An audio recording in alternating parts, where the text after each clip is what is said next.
अस्सलाम वालेकुम। अच्छा, मेरी वॉइस क्लियर है सबको? आवाज आ रही है सबको? एक सेकंड, बल्कि मैं हेडफोन भी लगा लूँ साथ में।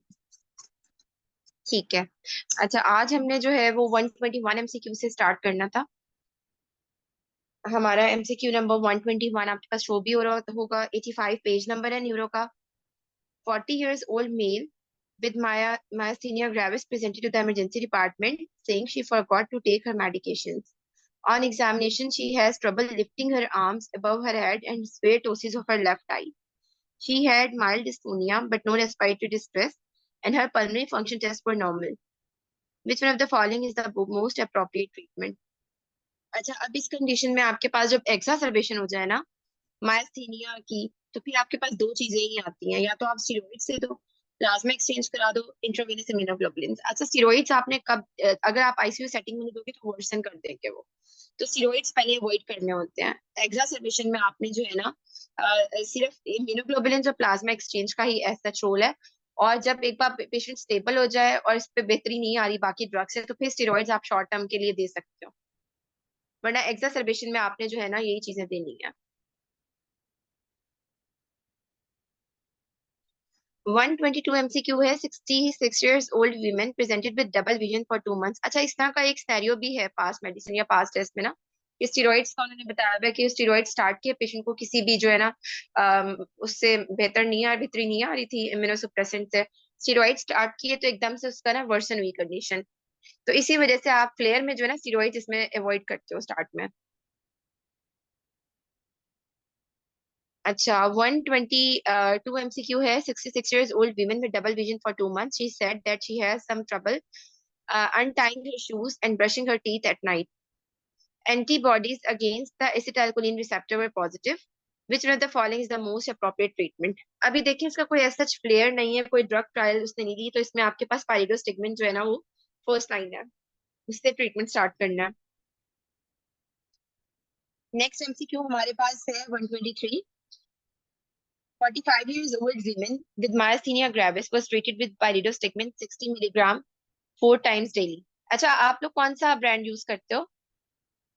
एमाइग्रा। हम तो यहाँ पे एमाइग्रा यूज करते हैं मास्थीनिया के लिए। हम लोग भी माइग्रेन यूज करते हैं और मेडिकेशन। ठीक है। अच्छा, तो इसमें आपके पास कितनी मैक्सिमम डोज तक लेके जाते हैं?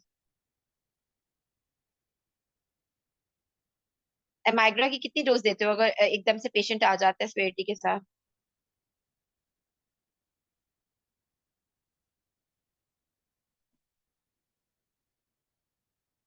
क्यूआईडी तो हम वैसे दे रहे होते हैं, लेकिन हम इसकी इकट्ठे भी स्टार्ट डोज भी दे देते हैं ना। 4 गोलियां इकट्ठे दे देते हैं जब पेशेंट पे आती है, सेवेरिटी के साथ आ जाता है ईआर में या किसी भी उसमें। अच्छा, इसमें पाइरिडोस्टिगमिन का मैकेनिज्म क्या होता है? एसिटाइलकोलिनेस्टरेज इनहिबिटर है ना बेसिकली ये। तो आपके पास कोलिनेस्टरेज ने इसकी ब्रेक डाउन करनी होती है। तो फिर आपके पास जो है ना इसमें हम उसकी ब्रेक डाउन रोक देंगे एसिटाइलकोलिन की। अच्छा, इसके बाद नेक्स्ट तो एक तरह से ये हमारे पास एसिटाइलकोलिन कोलिनेस्टरेज इनहिबिटर है। 123 एमसीक्यू है।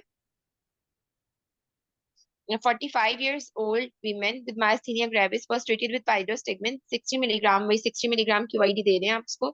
डिस्पाइट शी स्टिल हैविंग वही उसे सिम्टम्स उसके आ रहे हैं, ptosis diplopia. What is the most appropriate treatment? अब देखो यहाँ पे है कि जब उसे आपने इम्यूनो सुप्रेसेंट दे दिया, इससे भी उसमें जो है ना बेहतरी नहीं आई, तो अब इस केस में आपने प्रेडनिसोलोन देना है। अब इन्होंने एक लाइन हाईलाइट करके दी हुई है। आपने ये एमएस की बात नहीं कर रहे, माइस्थीनिया ग्रेविस की बात कर रहे हैं कि हमारे पास क्या है माइस्थीनिया में, जब भी आपके पास इम्यूनोसुप्रेसेंट से सिम्टम्स कंट्रोल नहीं हो रहे, लेकिन पेशेंट माइस्थीनिक क्राइसिस में नहीं है। माइस्थीनिक क्राइसिस में कौन से क्राइसिस आ जाते हैं? रेस्पिरेटरी इन्वॉल्वमेंट होना स्टार्ट हो गई है, तो वो क्राइसिस में जा रहा है। इस केस में अभी आपके पास अगर कोई क्राइसिस नहीं है लेकिन इम्यूनोसुप्रेसेंट से रिस्पॉन्स नहीं आ रहा, तो फिर आपने स्टेरॉइड्स देने हैं। और जब आपने स्टीरॉइड स्टार्ट करने हैं तो इनिशियली वर्सनिंग आ जाएगी सिम्टम्स की। ठीक है। स्टार्ट करने के बाद 50% ऑफ द केसेस में।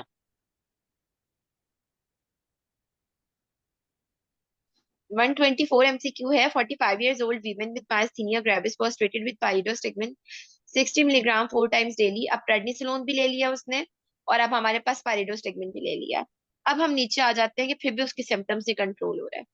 अब स्टीरॉइड्स की वजह से उसका वेट गेन भी हो गया, डायबिटीज भी हो गई है. अब यहाँ पे हमने क्या देना है? अब हमने यहाँ पे एजाथायोप्रिन. ठीक है. और यहाँ पे अब आपने स्टेप वाइज अप्रोच किया. सबसे पहले आपने क्या दिया? पायरिडोस्टिग्मिन वगैरह दे दी. उसके बाद आपने स्टीरॉइड्स और फिर इम्यूनोसुप्रेसेंट्स थर्ड नंबर पे आपके पास आ गए हैं, जिसमें एजाथायोप्रिन वगैरह होती है. अच्छा, हमारे पास एक एमएच में केस था मायस्थीनिया ग्रेविस का. उसको जो है रिटॉक्सिमैब चल रही थी. रिफ्रैक्टरी केसेस अगर हो जाए ना तो फिर आप रिटॉक्सिमैब देते हो. ठीक है. अच्छा डॉक्टर इकरम, मैंने ना अपनी रिकॉर्डिंग खुद सुनी फिर कि मुझे लग रहा था कि कोई वॉइस में प्रॉब्लम आता है. मुझे कल की रिकॉर्डिंग में कोई भी कहीं भी वॉइस पे प्रॉब्लम नहीं है रिकॉर्डिंग सुनते हुए. तो मुझे नहीं समझ आ रहा कि आपको क्यों प्रॉब्लम आ रहा है. मैंने ये रिकॉर्डिंग दोबारा सुनी थी अपनी, जो लेक्चर आपको दिया था. अच्छा, 125 MCQ हमारे पास है. 27 years old male presented with 6 weeks history of weakness and diplopia. He said that he had trouble climbing stairs, especially at the end of the day. Electromyography shows a detrimental response to repetitive stimulation. अच्छा, जब भी आपके पास repetitive stimulation के बाद detrimental response आए, वो हमें पता है कि हमारे पास किसका फीचर होता है? मायस्थीनिया का. अगर इंक्रीमेंटल रिस्पॉन्स होता है वो लैम्बर्डिएटन का फीचर होता है. तो यहाँ पे हमारे पास जो है ना, which one of the following additional test आपने सीटी ऑफ द चेस्ट कराना होता है थाइमोमा देखने के लिए. अच्छा, 126. नेक्स्ट एमसीक्यू है 126. A 35 years old female with the diagnosis of myasthenia gravis presented with community acquired pneumonia.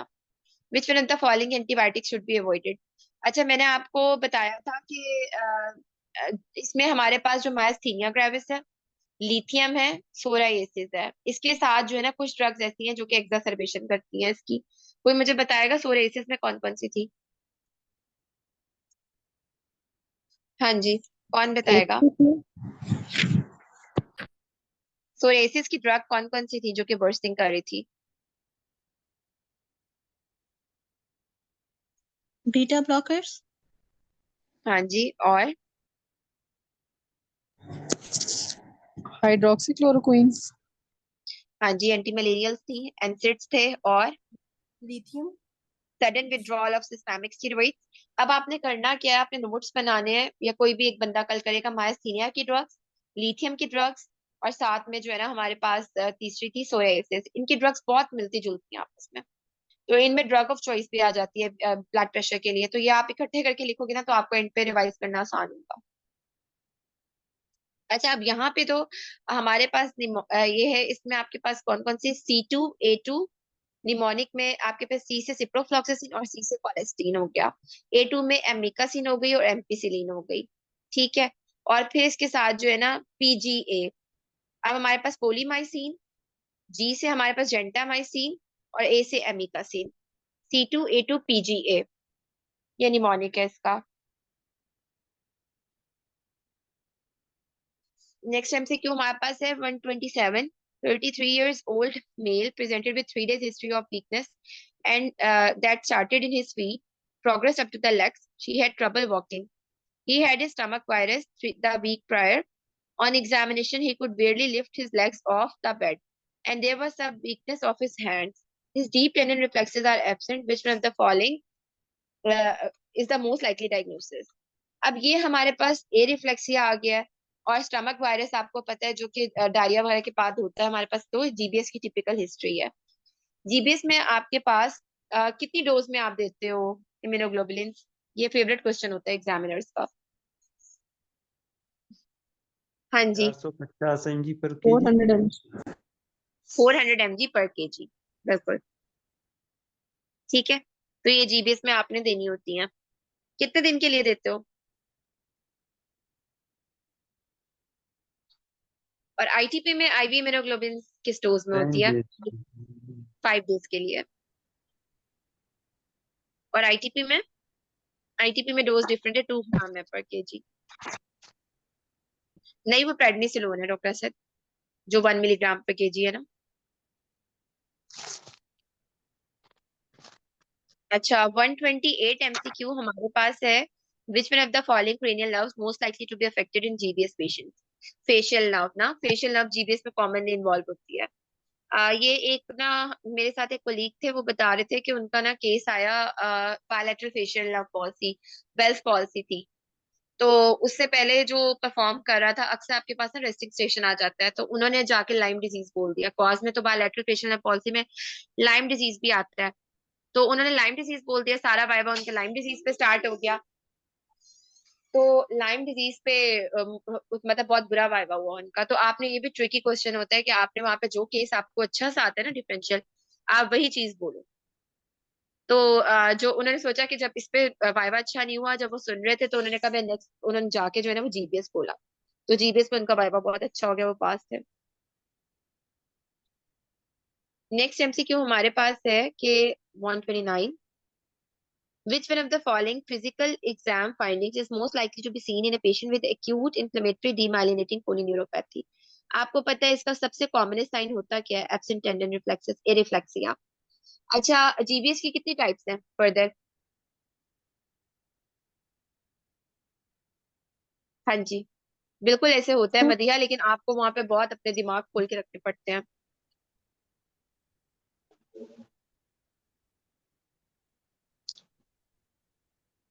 GBS की हाँ two जी, types हैं, अमान and असमान। नहीं और भी तो है, अमान, अमसान, जिकर स्टाफ, सीआईडीपी तो क्रॉनिक उसमें आ जाती है ना। और 5 टाइप्स हैं। लास्ट टाइम डॉक्टर काशिफ हमने ग्रुप पे शेयर की थी, प्लीज अगर आप निकाल के उधर से भेज सकते हैं, ग्रुप से भेज दें, नहीं तो फिर सेशन के बाद भेज देंगे। अमान, अमसान, मिलर फिशर, बिकर स्टाफ, और एक और भी होता है।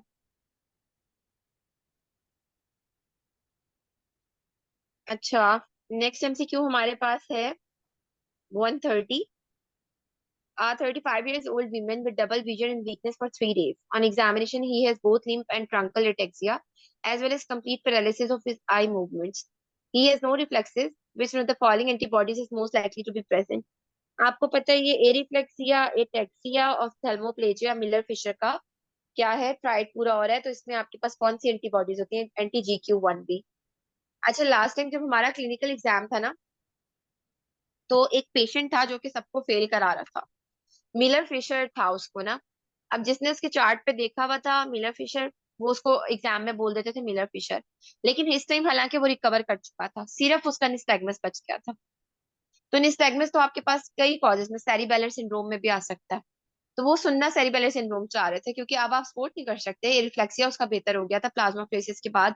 अब जो अपने केस को डिफेंड कर देते थे कि इस हिसाब से कि इसमें वो सीबीपी लाइन डली हुई है, इस पेशेंट का प्लाज्मा फेरेसिस हो रहा होगा, तो इस वजह से इम्प्रूव रिकवरिंग मिलर फिशर हो सकता है, तो उससे तो वो पास कर देते थे। लेकिन जो नहीं डिफेंड कर सकता था, वो अक्सर वो सीवीपी लाइन का मार्क छुपा देते थे। तो फिर इस केस में आपको जो है ना उसे सेरिबेलर सिंड्रोम को सपोर्ट करना था। जो नहीं कर पाता था वो उसको फेल कर रहे थे। अच्छा, नेक्स्ट एमसीक्यू हमारे पास है 131। Which one of the following nerve conduction abnormalities is most likely to be present in a patient with Aman variant, acute motor axonal neuropathy? आपके पास क्या है? Decreased amplitude of compound muscle action potential. ठीक है, इसमें आपके पास क्या है? Axonal है, एक्सोनल में आपके पास एम्पलीट्यूड की कमी आती है। डीमाइलिनेटिंग में क्या होता है? स्पीड की, कंडक्शन स्पीड की। ठीक है,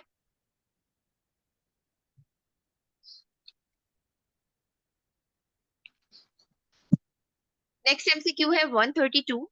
आपके पास 23 years old male presented with progressive weakness which begins 5 days prior to admission.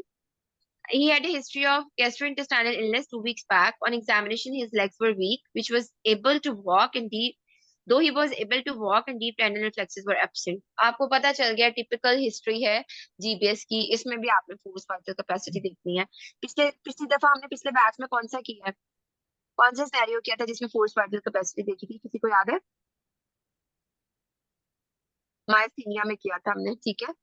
15 to, अगर 20 ml पर केजी के साथ से कम हो जाए, तो फिर आपने क्या करना है? उससे आईसीयू में एडमिट कर लेना है। अगर 15 से ड्रॉप कर जाए तो इंट्यूबेशन कर देनी है। अच्छा, 133 एमसीक्यू है। 45 years old man present with sudden onset of bilateral lower limb weakness for the last 24 hours. He has complained of lower back pain. Examination पे bilateral flaccid paralysis and absent tendon reflexes. High protein with normal cell count. आपके पास albuminocytological dissociation ये feature होता है GBS का ना. Which one of the following important next step in management for him? IV immunoglobulins आपने देनी है, इसमें आपको पता है, या आप इसमें प्लाज्मा फ्रेसिस कराओगे या IV immunoglobulin. तो दोनों ऑप्शन ही सिलेक्ट करोगे कि दोनों चीजें तो नहीं करानी होती, इनमें से एक करानी होती है. 124 MCQ है. Which one of the following is not a poor prognostic factor in a patient with GPS ना. इसका आपको पता होना चाहिए. पेशेंट की एज ज्यादा हो जाना, आपके पास हाई टाइटर्स ऑफ एंटीबॉडीज आ जाना, प्रीवियसली डायरियल इलनेस आ जाना, ये सारे जो है ना आपके पास पुअर प्रोग्रेशन में आते हैं. तो यहाँ पे जो है ना लो एंटी GM1 टाइटर्स जो है ना वो नहीं हो सकता इसका. 135 हमारे पास है कि 55 years old women presented with a weakness in his distal arms and legs. The weakness was not symmetrical and one of his biceps was much bigger than the other. His legs were not affected symmetrically. He progressed to needling a walker several years later. CPK is normal and muscle biopsy shows endomysial inflammation with rimmed vacuoles. Which one of the following is the likely diagnosis? अच्छा, inclusion body myositis में आपके पास क्या होता है? एक तो distal muscles में involve होते हैं, प्रॉक्सिमल मसल्स भी हो सकते हैं, एसिमेट्रिकल होता है, और दूसरा इसमें CPK नॉर्मल होता है. तो ये सारा जो है ना फीचर इससे इंक्लूजन बॉडी मायोसाइटिस की तरफ जा रहा है. अच्छा, नेक्स्ट MCQ है 136. 56 years old man presented with the weakness of his right leg. They began several months earlier and has progressed to involving his arms. He also reported some trouble swallowing food and said that the muscles of his legs feel stiff. On examination, deep tendon reflexes were absent but brisk in his arms. He has extensive plantar response. Fasciculations were noted in his thighs. A sensory examination was normal. Which one of the following is the most likely diagnosis? आपको पता है कि MND में क्या होता है? इसके variants होते हैं MND के भी. जो ALS टाइप होता है इसका गोल्ड क्राइटेरिया होता है डायग्नोसिस का, जिसमें वो कहते हैं कि आपको बोथ अपर मोटर और lower motor neuron type features मिल जाए और साथ में कोई सेंसरी इन्वॉल्वमेंट ना हो, और फैसिकुलेशंस कहते हैं MND का हॉलमार्क होती है. तो ये टिपिकल हिस्ट्री हमारे पास किस चीज की है? MND की टाइप ALS की है.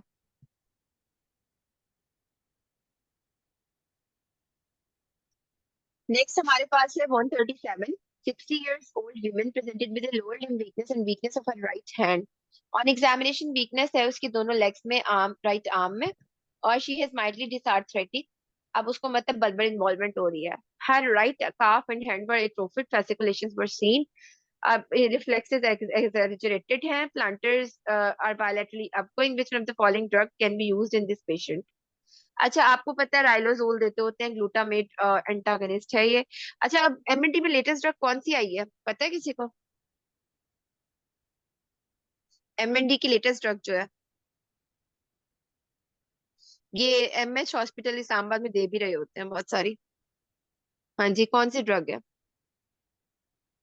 हाँ जी डॉक्टर इकरा, कौन सी ड्रग है? 2017 में वो हमारे पास IV प्रूफ थी, अब ओरल फॉर्म में भी आ गई है. अच्छा, ये आपने देखनी है, मुझे एग्जैक्टली इसका नाम. हाँ. अच्छा, इसमें अब ये ऑरली भी अप्रूव हो गई है आपके पास. एमेंटाडीन नहीं है,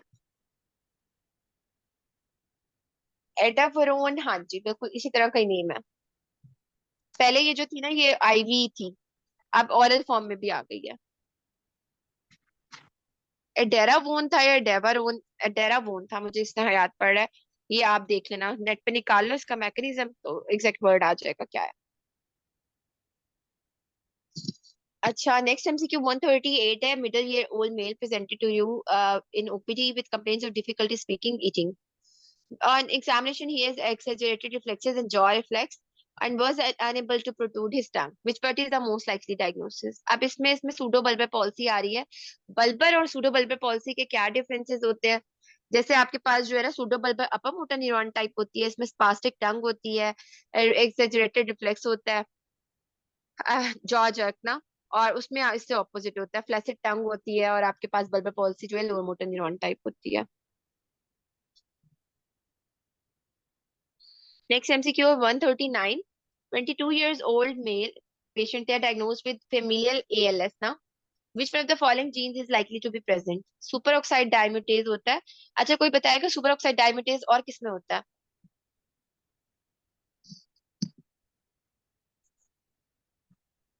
Fasciculations are the hallmark for इसके लिए होता है MND। ठीक है, इसका हॉलमार्क होती है।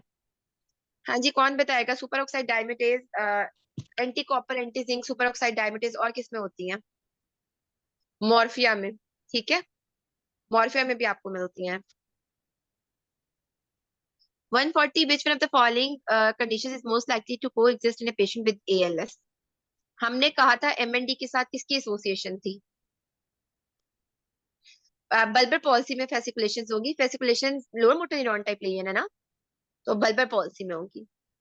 अच्छा, फ्रंटो टेम्पोरल डिमेंशिया, ये रिपीट MCQ है, MND के साथ इसकी एसोसिएशन होती है। 141 हमारे पास है 58 years old male presented with lower limb weakness and weakness of the right arm and hand for 6 months.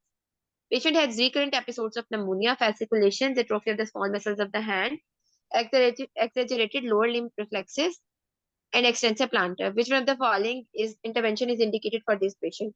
Non-invasive ventilation आपने करानी है इसमें। अच्छा, किसका मोर्टेलिटी बेनिफिट ज्यादा है? राइलोजोल का कितना है, नॉन इन्वेसिव वेंटिलेशन का कितना है? किसका 3 मंथ्स है, किसका 7 मंथ्स है? राइलोजोल का 3 मंथ है और नॉन इन्वेसिव का 7 मंथ। गुड, ठीक है। नेक्स्ट MCQ हमारे पास है 142। A 62 years old female is a diagnosed case of ALS for 3 years with progressive dysphagia, recurrent pneumonia. Which one of the following is the best route term for her feeding? अच्छा, इसमें आपने endoscopic ग्रेस्ट्रोस्टोमी percutaneous करनी होती है। ये ना इसमें हमारे पास कम्युनिकेशन स्किल्स में स्टेशन 4 में पेसिस में भी आता था कि MND का केस आ गया, पार्किंसंस का आ गया, फीडिंग छोड़ दी उसने, तो अब आपको क्या करना होगा? लॉन्ग टर्म आपको जो है ना गेस्ट्रोस्टमी की तरफ जाना पड़ता है।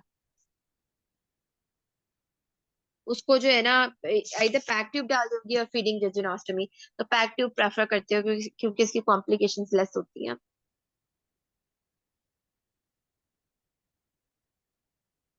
नेक्स्ट MCQ 143 है। A 56 years old patient presented with a wrist drop diagnosed as a radial nerve palsy.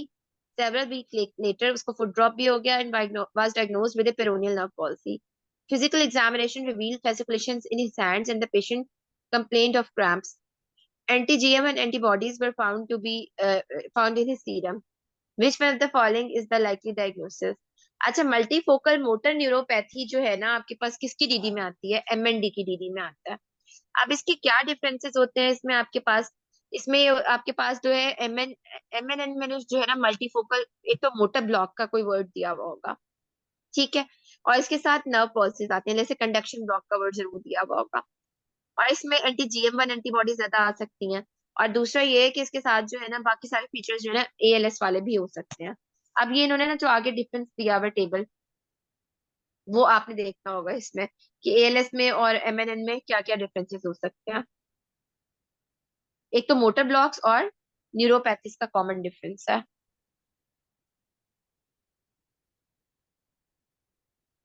Next MCQ हमारे पास 144 है।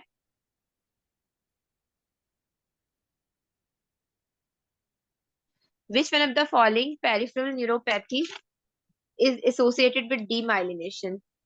अच्छा, ये ना आपके पास जो एक्सोनल और डीमाइलिनेशन, एक्सोनल ना मोस्टली सेंसरी होती है लेकिन ये रूल ऑफ थंब नहीं है। डीमाइलिनेटिंग मोस्टली मोटर होती है ये, लेकिन ये रूल ऑफ थंब नहीं है। तो आपके पास जो है ना चारकोट मैरी जो है डीमाइलिनेशन के साथ एसोसिएटेड हो सकती है, ऑल्दो ये हमारे पास जो है ना आपके पास ये जो एक टेबल दिया हुआ है मगरिबी में जिसमें एक्सोनल और जो है ना उन्होंने डीमाइलिनेटिंग की कॉजेज लिखी हुई है, वो आपको रट्टा लगाना होगा, जिसमें आपके पास डीमाइलिनेशन में कौन कौन सी हैं। और डीमाइलिनेशन में हमारे पास कंडक्शन, उसमें नर्व कंडक्शन स्टडीज में क्या डिफरेंस था, हमने MCQ पढ़ा, क्या आया था? Decrease conduction velocity. हाँ जी, और उसमें क्या था एक्सोनल में? डिक्रीज एम्पलीट्यूड का। एम्पलीट्यूड। हाँ जी, तो ये डिफरेंस होता है। लेट का मैंने आपको बताया था कि हमें सिनेरियो आया था आर्सेनिक पॉइजनिंग का, जिसमें सेंसरी पोलीन्यूरोपैथी दिखाई हुई थी, मोटर सेंसरी पोलीन्यूरोपैथी, तो लेड में प्योर मोटर होती है, ठीक है।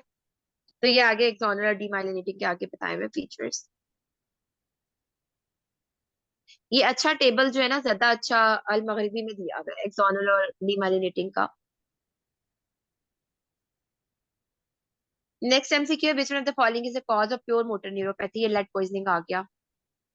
ज्यादातर जो वेस्कुलाइटिस, एचआईवी, डायबिटीज इस तरह के हैं वो अपने पास सेंसरी कर रहे होते हैं। प्रीडोमिनेंटली सेंसरी का वर्ड यूज करते हैं, मोटर भी कर सकते हैं लेकिन प्रीडोमिनेंटली सेंसरी।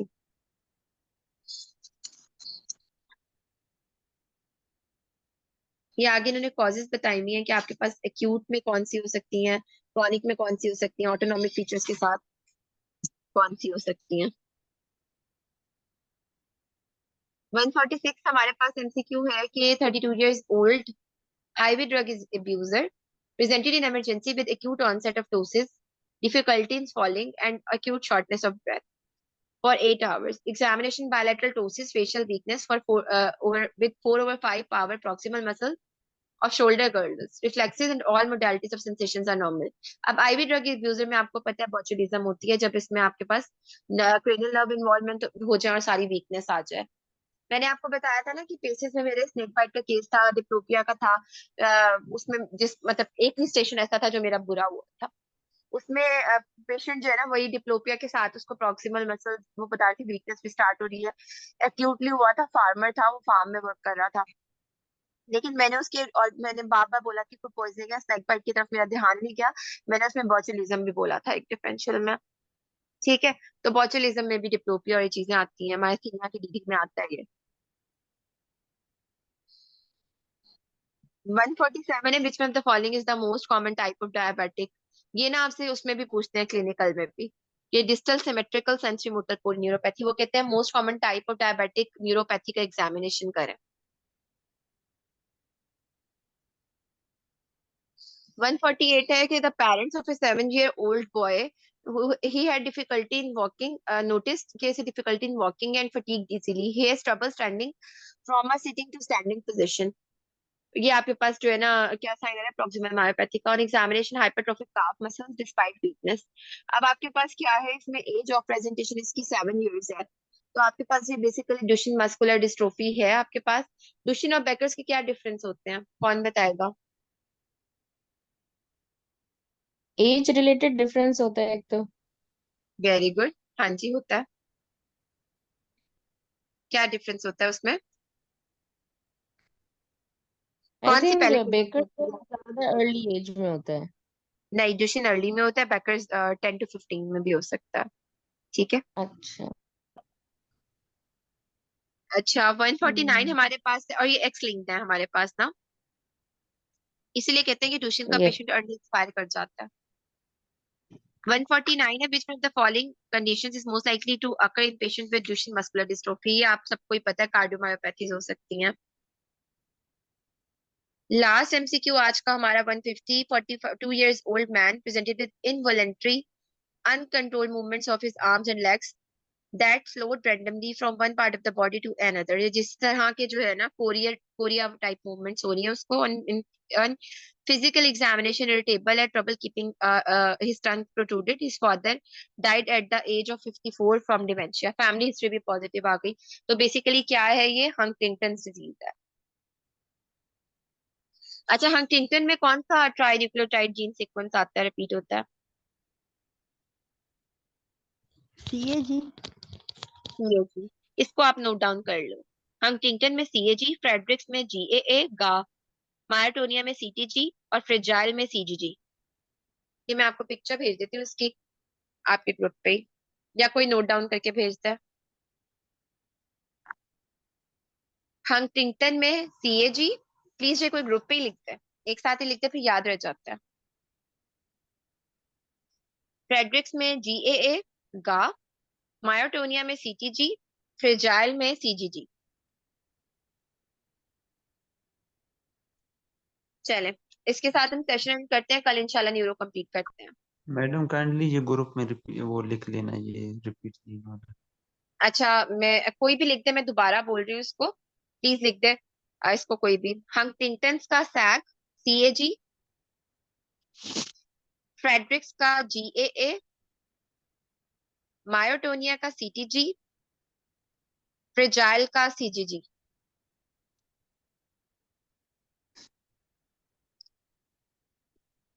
ठीक है, चले इसके साथ भी सेशन एंड करते हैं और इंशाल्लाह कल मिलते हैं 8:15 बजे। ओके। सीआईडी कब का है जी? एक्यूट से फिर क्रोनिक मतलब कितनी ड्यूरेशन का होता है ये आपकी chronic? आवाज नहीं सही आ रही। मैं दोबारा बोल रही हूँ, हंटिंगटन्स का सीएजी, फ्रेडरिक्स का जीएए, ठीक है, मायोटोनिया का सीटीजी, फ्रेजाइल का सीजीजी।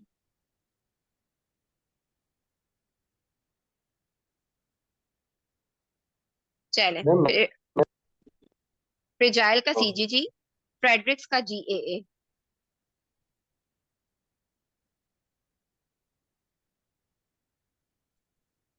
ठीक हो गया। चले फिर इसके साथ सेशन एंड करते हैं, इंशाल्लाह कल मिलते हैं 8:15 बजे। Okay, thank you, Allah Hafiz.